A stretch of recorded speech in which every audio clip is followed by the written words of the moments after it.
池塘的水哦。洗衣机，那要怎么把它用进去？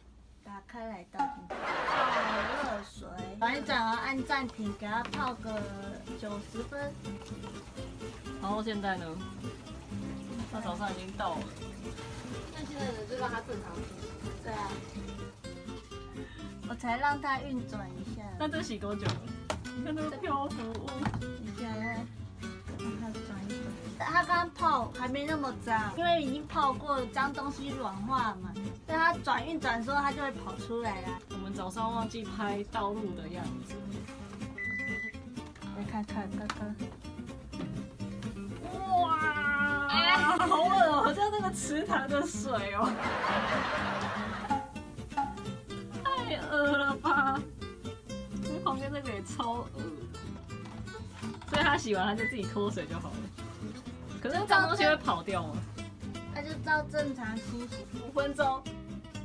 好恶，我要吐。我的衣服都在这里。我觉得这很适合打底耶，好恶哦。加热版就变成紫菜蛋花蛋。还是那个很脏的，其实是那个袋子，那个袋子。没有啊，那个我冲出来过。好恶。我们现在洗内衣内裤，好金鱼咯。好恶心哦！新的洗衣机，你上次洗出来是这样，这样子一小块。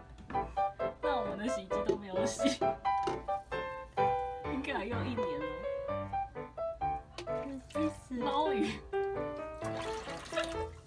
你可以去夜市捞金鱼，还要钱，你在这里捞紫菜蛋花汤不用钱。还不能喝的蛋花汤。所以这个是卡在旁边的垢，对啊，然后衣服嘞就跟它泡在一起，只是它的垢没有洗出来。对。但是有时候其实它会粘连在你的衣服上，你没发现吗？没有。好热哦，那个是热水。我把它倒掉了。好。